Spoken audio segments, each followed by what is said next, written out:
Akashvani Mumbai.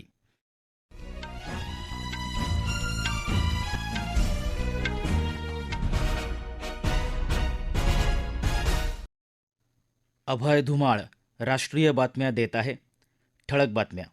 UPI प्रणालीची सुरुवात हा भारताच्या डिजिटल पेमेंट इतिहासातला सर्वात मोठा निर्णायक क्षण असल्याचं प्रधानमंत्र्यांचं प्रतिपादन. शुल्कमुक्त तत्वावर आयात केलेल्या कच्च्या साखरेवर प्रक्रिया करून विक्री करण्याच्या कालावधीत बदल. जागतिक बाजारात कच्च्या तेलाच्या दरात 3% घसरण. आणि भारताविरुद्धच्या दुसऱ्या कसोटी क्रिकेट सामन्यात फॉलोऑन टाळण्यासाठी श्रीलंकेला आणखीन 39 धावांची गरज. युनिफाईड पेमेंट इंटरफेस अर्थात UPI प्रणालीला 10 वर्ष पूर्ण झाली आहेत. 2016मध्ये या डिजिटल पेमेंट प्रणालीचा प्रारंभ झाला होता. तेव्हापासून आजपर्यंतच्या वाटचालीत UPI हे नागरिकांच्या दैनंदिन जीवनाचा भाग बनला आहे. या प्रणालीमुळं महिला, छोटे व्यापारी, विद्यार्थी आणि नवउद्योजकांना आर्थिक व्यवहार अधिक सुलभतेनं तसंच सुरक्षित स्वरूपात आणि तात्काळ करणं शक्य झालं आहे. UPI या डिजिटल क्रांतीचा प्रत्येक भारतीयाला अभिमान वाटायला हवा, असं प्रधानमंत्री नरेंद्र मोदी यांनी म्हटलं आहे. UPIला 10 वर्ष पूर्ण झाल्यानिमित्त प्रधानमंत्र्यांनी समाजमाध्यमावर संदेश सामायिक केला आहे. UPI प्रणालीची सुरुवात हा भारताच्या डिजिटल पेमेंट इतिहासातला सर्वात मोठा निर्णायक क्षण ठरला, असं त्यांनी या संदेशात म्हटलं आहे.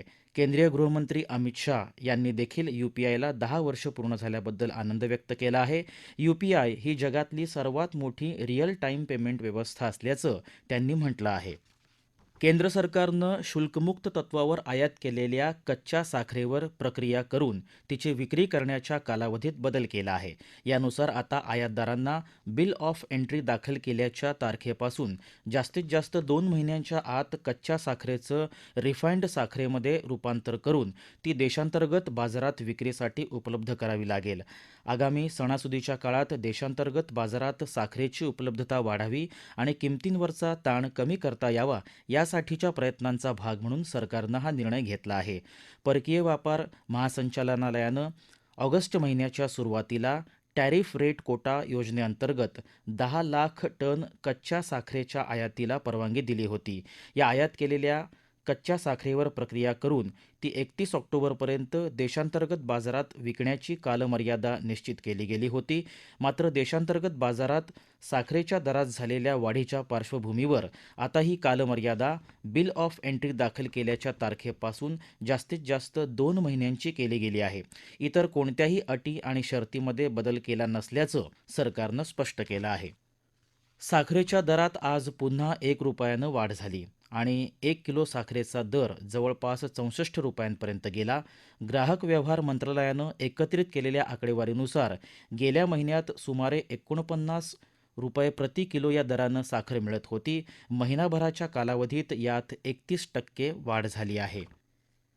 महाराष्ट्रात शेतकऱ्यांना दररोज 12 तास मोफत वीज देण्याची आणि शेतकऱ्यांची 58,000 कोटी रुपयांची थकीत वीज बिलं माफ करायची घोषणा मुख्यमंत्री देवेंद्र फडणवीस यांनी आज अहिल्यानगर इथं केली.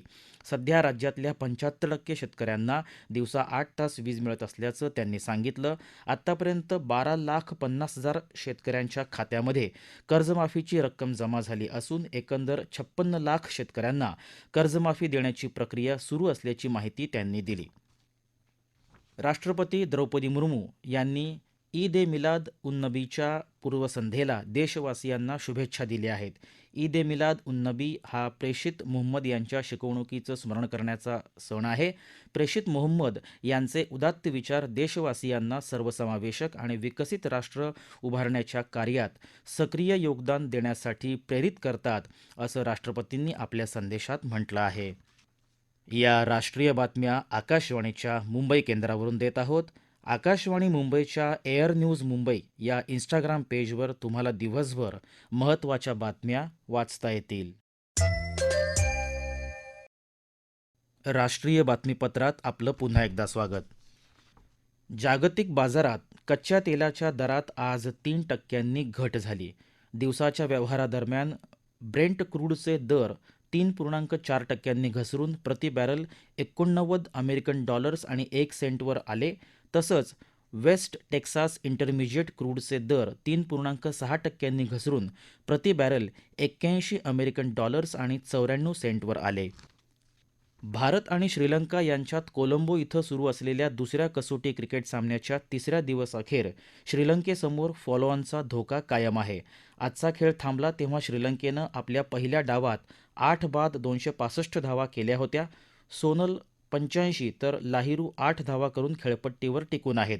भारताकडून प्रसिद्ध कृष्णा आणि मानव सुतार यांनी प्रत्येकी 3 तर सिराज आणि जडेजा यांनी प्रत्येकी 1 गडी बाद केला. फॉलोऑनची नामुष्की टाळण्यासाठी श्रीलंकेला अजून 39 धावांची गरज आहे.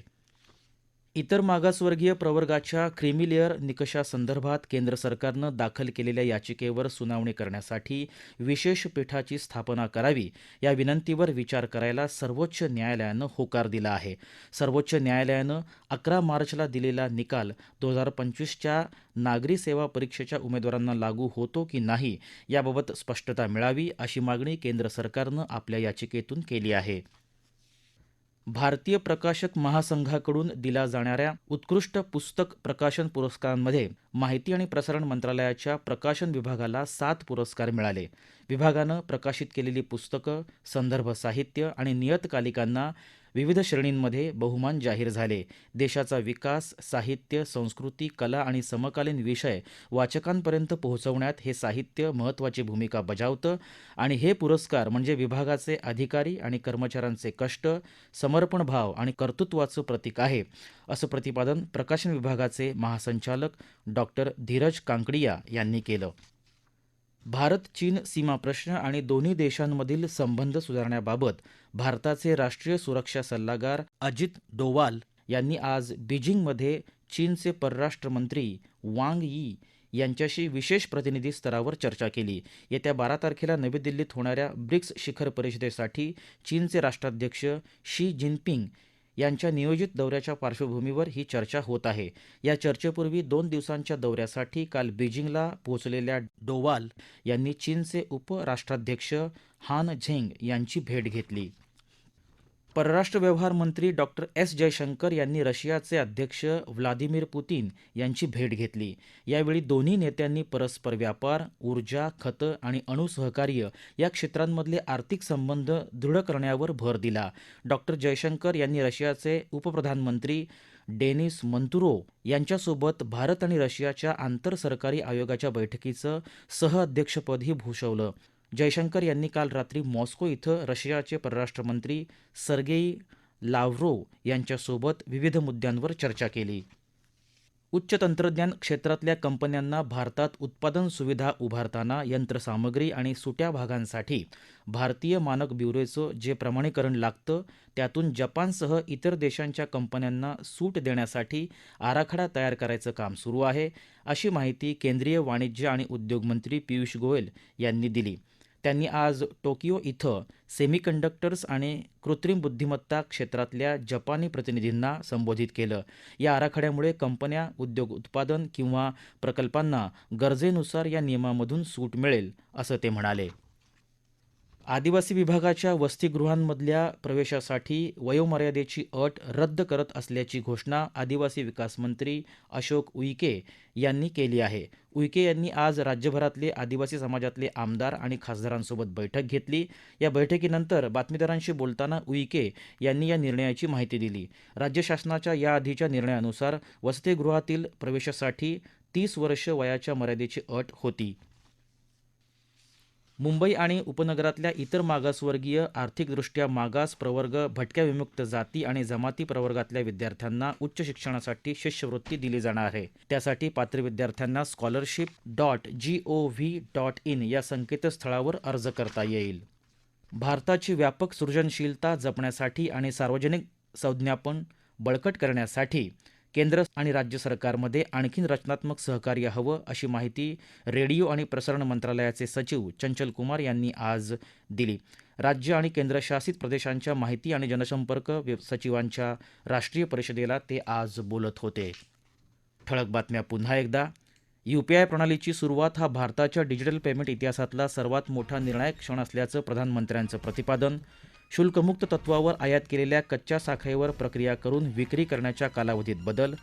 जागतिक बाजारात कच्च्या तेलाच्या दरात 3% घसरण आणि भारताविरुद्धच्या दुसऱ्या कसोटी क्रिकेट सामन्यात फॉलोऑन टाळण्यासाठी श्रीलंकेला आणखीन 39 धावांची गरज.